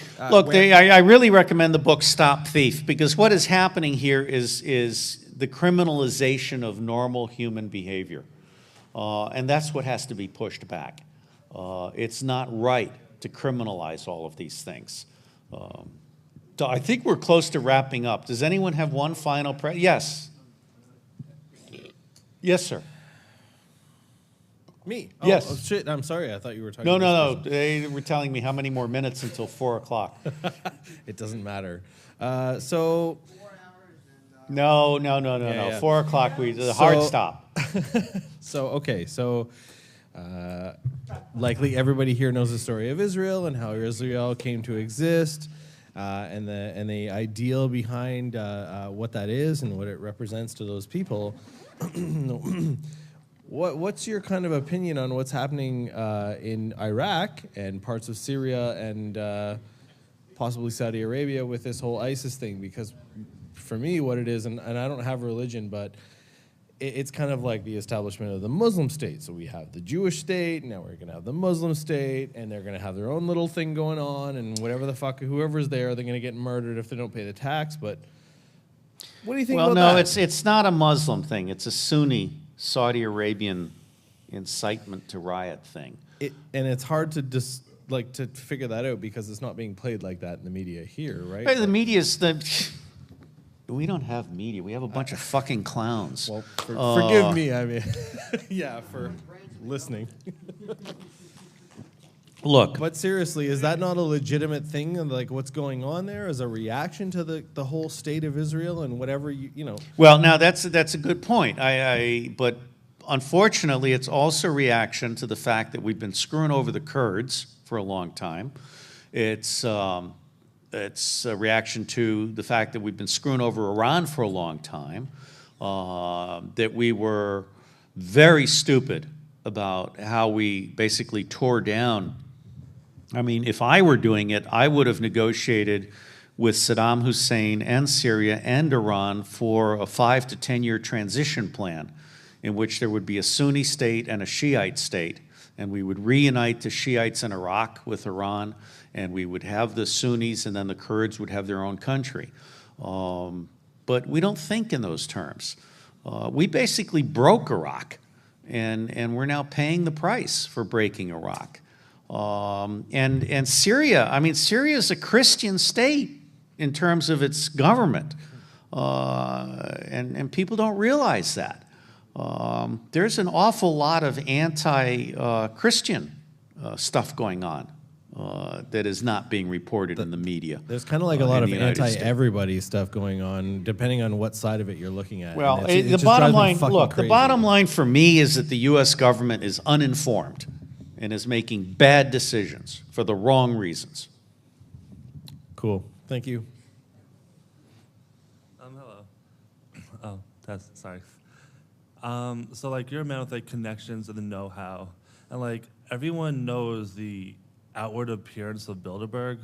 Of what? Of the Bilderberg conference. Yeah. But like in your passings and like the underground per se, have you ever heard of like what actually goes on or just speculation? No, I mean I saw a complete list of who was there, and I described it as people on the way down and wannabes thinking they're on the way up. I'm not that impressed. I'm much more concerned about the Council on Foreign Relations and Chatham House and Oxford scholarships, the round tables. Well, yeah, but you know, look, the bottom line here is that money controls everything. There's a great DVD. There's a wonderful DVD about the American ruling class, and it's fun to watch. I mean, one of the problems we have is that there's too much inherited wealth right now. Look, these people are only getting away with it because we're not paying attention. Let's use the microphone. Yeah. But as of late, we have been trying to focus attention towards them. Please don't be disruptive. All right, I'm leaving. Hold on. As of late, like we Can you shut up, please? We have been trying to pay attention towards them. What? And like we have been trying to pay more attention towards them, but every time we have, it's been like deflected. Like it's been like they start deflecting it with the media, and then something Well, the completely media is of irrelevant no comes help out. at all. I mean, the media doesn't do investigative journalism, and that's one of the we're in a transition stage where the industrial era institutions have failed and the internet era institutions have not formed, and so that's why the open source hub has enormous potential, because that would create an ecology, an infrastructure. So, all right, let's get your last two questions, and then I think I'm going to stop. Have you seen the movie The Good Shepherd? Matt Damon, 2006? No. All right, I don't really watch CIA movies. Okay. All right, so could you shine some light as to the day-to-day workings of what you would really be doing when you work for the CIA? What's that? Could you kind of like give us a inside peek into what you were doing when you worked for the CIA? Well, the standard clandestine site. Yeah, like a day-to-day thing, like, a day in the life of a spy kind of. The standard spy cycle is spotting, assessing, recruiting, handling, and then terminating, which means giving them enough money so that they don't go public. It doesn't mean killing them. So basically, a standard day in the life of a CIA case officer is meeting agents that have already been recruited and developing potential new agents. Your average case officer will recruit one trader a year. I was doing 5 a year. You also do things like look for tradecraft sites where you can do dead drops or indirect communications. You spend a lot of time writing reports. I mean, for 1 hour of meeting, you've got 4 hours of typing. So you've got your expense report, your contact report, your intelligence reports. You have to get it all into the forms. You may do technical things like service a listening post or do something like that. If you're meeting with a terrorist, you have to tape record it and then type up what's called an I said, he said report, which is a real pain in the ass. You may occasionally use disguises or other kinds of things. I'm ignoring you, so please be quiet. No, I'm not interested. If you speak, I will leave. Come on, dude. I'm sorry on his Okay, behalf. go ahead. Go ahead. What it boils down to is in your average station, you have internal targets and you have external targets, like the Soviets and the Chinese and things like that. And you also have liaison duties sometimes where you'll meet with the local country's people. And by and large, it's kind of like being a diplomat with money. And I did my second graduate thesis on 3 embassy country teams, and what I found out was the State Department guys were outnumbered by all the other agencies that had to have their own representative, and the only people in a U.S. country team that can pay money for information are the spies, but they require that you be a traitor before they'll give you money. So there's no money for paying for commercial intelligence. There's no money for paying for legal investigative journalism. And so essentially, your average country team is limited to the physics of a 24-hour day and who is willing to be seen with them, okay? And I came to the conclusion that your average embassy was collecting 20% of the relevant available information through all means, and then spilling 80% of that and going back to the United States. Because if you do a hard copy transfer through the pouch, you don't have to staff that. If you do an electronic message, you have to staff it. So the default was hard copy. Now, if you send hard copy back, it means it goes back to the original agency, who probably doesn't have time to process it, so they'll file it or throw it away. So you've spilled that information in the process of sending it back, okay? Spy training is 6 months. It's kind of just like a New York policeman gets 6 months training. Spy gets 6 months training. Your real training comes in your first tour, in theory, when your chief of station is supposed to gradually put you in positions of increased risk and responsibility. And a huge part of the art of spying is knowing when a person is ready to take money. And that's usually not that hard. Most people are just afraid of popping the question, and so they'll put it off. And then after that, it's a question of trying to do operations without your people being known. But the reality is, because the U.S. likes to do spying from a fixed official installation, makes it very easy for foreign liaison to know exactly who all the spies are and who all their agents are. And so the reality is that most of our clandestine agents are probably controlled assets, and it's already a known fact that most of the clandestine intelligence that we report back to Washington is a gift from foreign liaison. We didn't actually steal it. Okay? Okay. So a follow-up to actually something that you mentioned, whereas you said that you had 5 times the amount of people that you were able to recruit than the other guys. Counting money aside and your ability to figure out, who wants to get the money, what do you think would be the attributes or qualities that kind of enabled you to achieve those kind of numbers? Well, again, the psychological profile was changed for my class. I was one of the self-starters and entrepreneurial people. I actually cared. I mean, I had 15 developmentals at any one time. And if you want to take an average spy day, it includes 10 drinks and it's an 80-hour week. In fact, if I were training new spies, first off, I would never have them work out of official installations. I would hire them at mid-career, and I would only ask them to do 10% spying on the margins.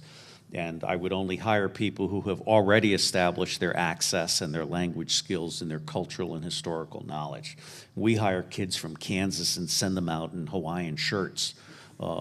It's insane. But I would also encourage them not to drink. Drinking makes you stupid. It took me a long time to learn that. So again, spying should be a very small part of what we do. And one of the things I would do is I would create tactical analysis teams. I would have analysts in every embassy. And I would give the analysts money with which to buy open source information from private investigators and information brokers and commercial intelligence and so forth. And I'd actually try and make the embassy into a legal, ethical information hub. And I would try and foster information sharing with other countries and with the general managers of corporations and with the CEOs of or general managers of nonprofits like Transparency International and so forth.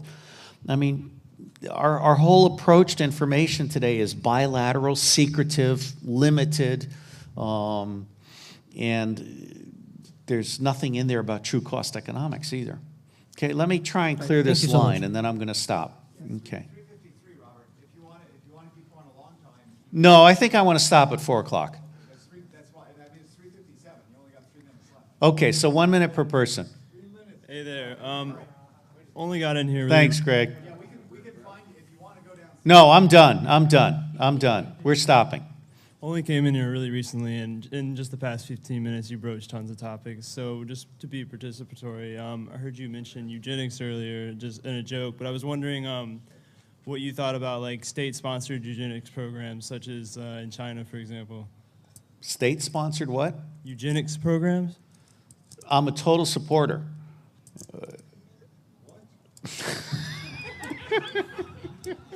Just trying to see who's awake. Look, eugenics is murder. The best population control is education. Next question.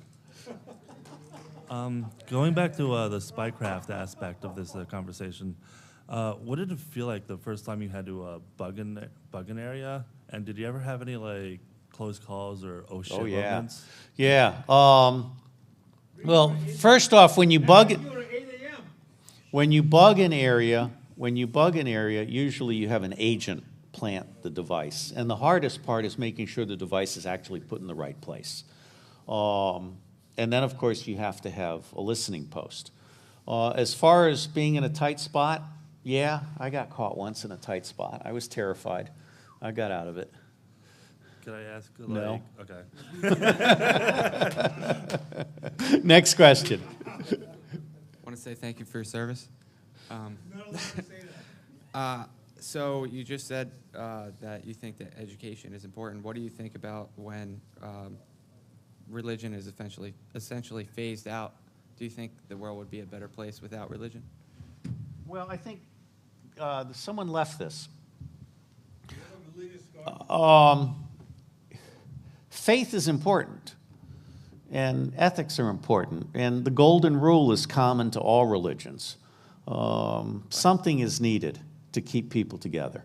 But what I mean, there's I don't think religions are going to be phased out in our lifetime. there's a difference between morality and religion. And, Yes. I think that most of the wars in the past 100 years, at least, have been traced back to religious belief. Or financial motivations. Or cultural indifference. Yeah. But that culture is usually based deeply in religion. What can we do to make the Christian right, I guess? The people with the bombs stop killing people because they don't understand that they believe in a different God. Well, you know, when you ask that question, I'm reminded of this pastor who wanted to burn the Quran, who apparently was a CIA asset at some point. No, I don't. I really don't know. Look, I want to give this guy. Oh no, that's it. I'm done. It's a good conclusion. Good night.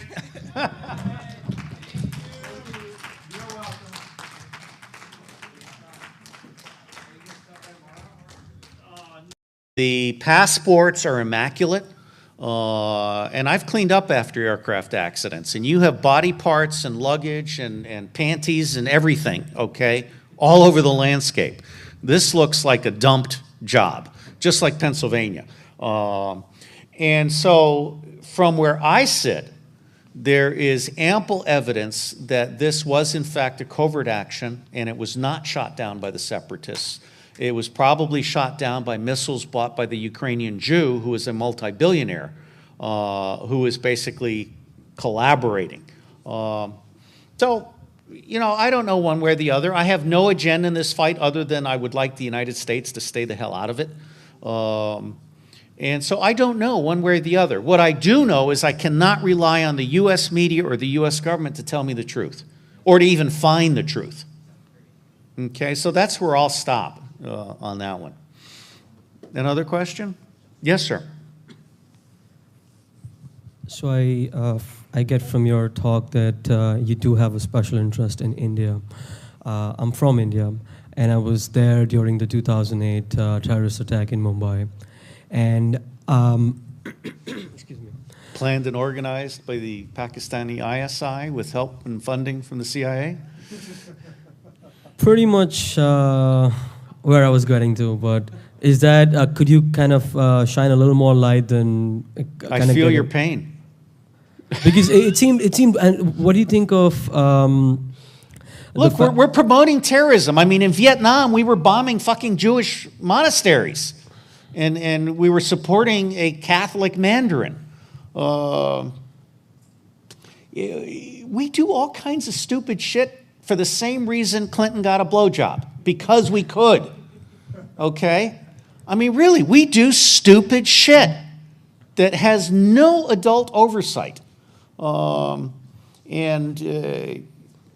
no explaining this. Now, if I were India, I would be a little more aggressive with my counterintelligence. I think India does some really good things, and I would love to help the Indian intelligence community. Part of it is being able to account for everybody. And part of it is to do a better job of watching American money. So what's your question at this point? Well, I think you kind of answered it, but I think it led to something else. Now that you spoke about Indian intelligence, isn't Indian intelligence one of the best sources of intel within Afghanistan for the U.S.? Part of the problem is the U.S. has been in love with Pakistan. and it's had a love-hate relationship with India. And I'm not really as familiar with this as I could be or should be, and so I don't want to give the impression I have any kind of authoritative answer. But on balance, I think the Americans are desperately reliant on Pakistani lies, and they're not listening to India enough. And also in our State Department, we have factions. And in our State Department right now, we have a faction that's been trying to throw Ghani under the bus and deliver the election to Abdullah. This is the Holbrooke-Dobbins thing, and Dobbins just got fired for being an idiot. I'm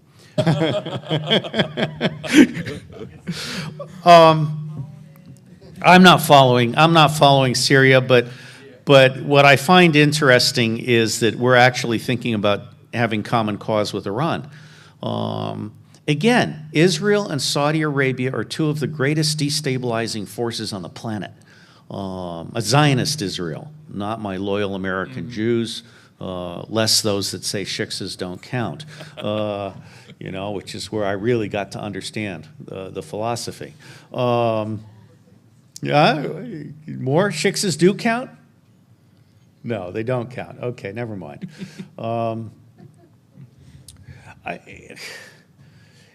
We should be concentrating on creating a prosperous world of peace. That's the only, oh, bless you. Thank you.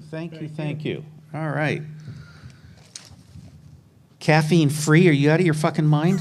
It was all we had.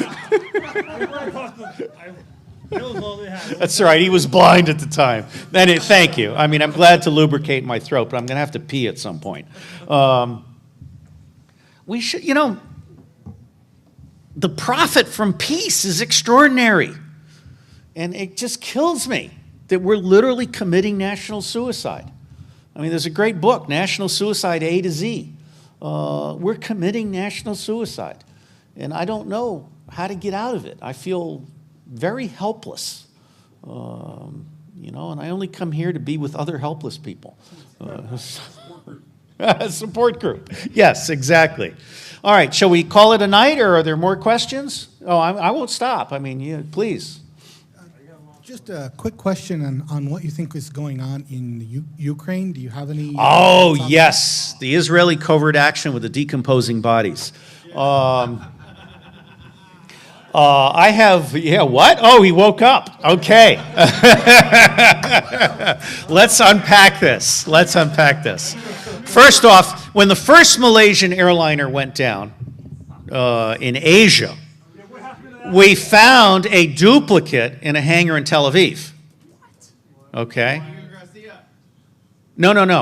In Tel Aviv. The Israelis had a Malaysian airliner stashed in Tel Aviv. There are photographs of it. Okay. No, but it was a duplicate plane with the Malaysian paint job, the whole 9 yards, okay? And we're still not sure what happened, but I have over 100. You'll notice my name is never associated with insanity.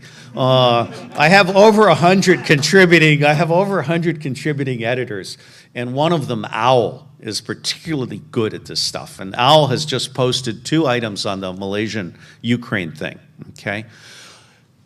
The Malaysian shoot-down occurred 3 hours prior to the Israelis' latest invasion of Gaza, where they're killing kids. Okay, and NBC just pulled a reporter that had the temerity to report on Israelis killing kids. All right, so we're as corrupt and complicit as anyone. Right now, the preliminary impression is that this was a faked accident, that the people at the Dutch airport were just hired, and there were no tears, there was no anxiety. It was just like a bunch of people standing around. The bodies appear to have been decomposing for several days. Yeah, well, I think there's a lot to it. Life goes round. But the League of Women Voters lost their integrity. I mean, if I had been their president, I would have raised holy hell. And unfortunately, they chose to go along with it. And I'm sure it was accompanied by some large donations and some side deals, but they lost their integrity. Now, one of the things that is starting to happen, there's this Christina Tobin, I think, Fair and Free Elections. She ran some parallel debates this last time around. But does it get coverage? That's the question. Well, but she didn't do it completely right. For example, Andre Barnett was the selection of the Reform Party, and she didn't include him. And I don't know whether she's prejudiced against black bodybuilders or just the Reform Party, but she failed to have integrity on that one point. But I love her. I think she's a shining example of real potential for this country. One of the things that needs to happen is the public needs to be confronted with the hypocrisy of our system. And that's not going to happen if you rely on the New York Times and the Washington Post. I mean, back when I was a minor millionaire, I put $10,000 into a pot, and there were several of us that were trying to pay $100,000 for full-page ads in the LA Times, the New York Times, and the Washington Post, and our money was refused. Remember how the Dixie Chicks were treated? Well, our money was refused because we were trying to do an unpatriotic ad. Never mind that we were trying to tell the public the truth. So we have an issue, and one of the things I'm thinking about with this open source everything hub is the media has lost it. I mean, the media is now Murdoch. And I actually got to the Time editorial level in the 1990s suggesting that they become a public intelligence agency, Time magazine. And they didn't want to do it, and in part they were afraid that it meant they would have to cover everything always, whereas in fact with intelligence you do gap-driven collection if you're smart. We're not smart. But there are ways to do it, there are ways to distribute the responsibilities. And I think we're at a point right now where book publishing and the media industry and professional associations are all collapsing. Right, the credibility of the old media is on the decline. It's not just the credibility of the media, it's the credibility of professional journals, especially in the medical and pharmaceutical industries. I mean, you can no longer rely on those. And so I think we're getting close to a point, we're not there yet, we're getting close to a point where truth will be valuable. And it will be possible to monetize a truthful answer. But we're not there yet. Okay, different question. You said you supported the draft as a socializing function. I guess there's other... I think you should also learn how to kill. Yeah, well, probably a good skill for everyone to have. There are other socializing institutions. Such as? Well, even public education. I'm not saying it does a good job, but I'm saying it is a socializing It does a very good job of creating morons. Well, I guess it achieves its intended objective, right? But wouldn't you consider the draft to be more like involuntary servitude? I mean, I think it's slavery. Well, no, it depends. I mean, we're all slaves right now. And I see the draft as a way of making sure that we don't go to war without the middle class being in agreement. That, for me, is the fundamental purpose of the draft, apart from socialization. War has to be something that the nation agrees on. It cannot be something where you're sending basically people who can't get jobs, who are cannon fodder. And who are essentially cosmetic fronts for spending vast amounts of money on technology that does not work as advertised, and that should not be paid for with the taxpayer dollar, or worse, with borrowed money. I mean, we're not supposed to have a standing army anyway, right? According to the Constitution. Well, that's a very good point, and I think that one of the big. I mean, first off, the U.S. Army War College and the U.S. Army Strategic Studies Institute does some really good thinking. And back in the 1990s, we totally surveyed this and we created a concept for 4 forces after next. You need a big war force that has to be able to go to war on a moment's notice. And that has to be fully manned, but it's a small force. Then you have a small war force.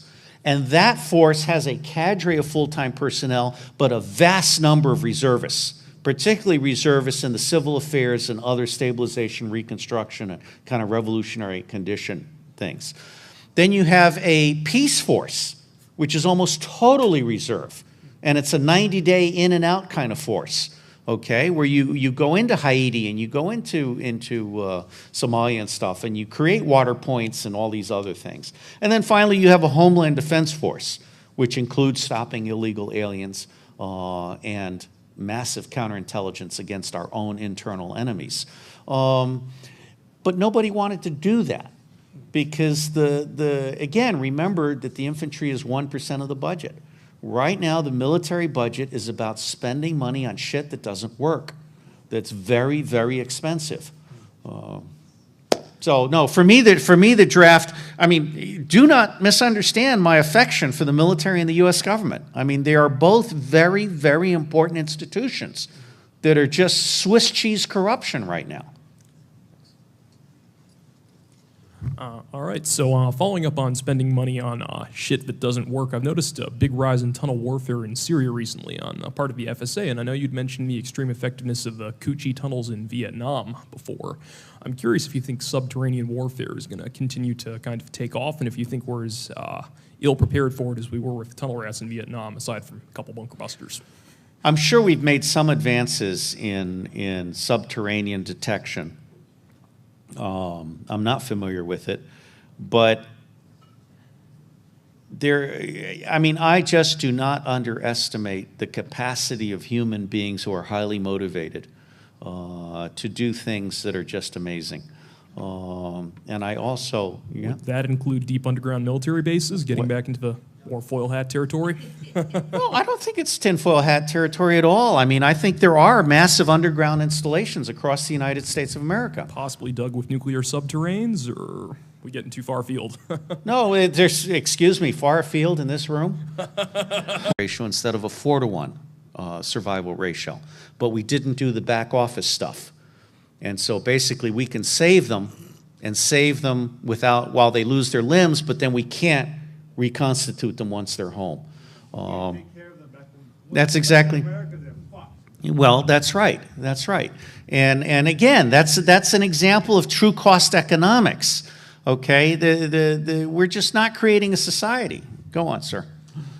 I know I asked a question before. And that's all right. You might have seen my face in previous cons. I have no memory. I don't feel you're discriminating against me by asking questions before, but anyways, digressing.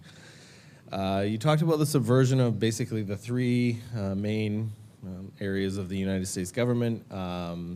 I was watching the World Cup and not doing my job for a good portion of the last several weeks. I too, except I missed the German game. Shit! So I was 7 goals. I was in some bars for some of them, and that was just egregious. But I also was watching on Vice News and other media about what's happening in Brazil.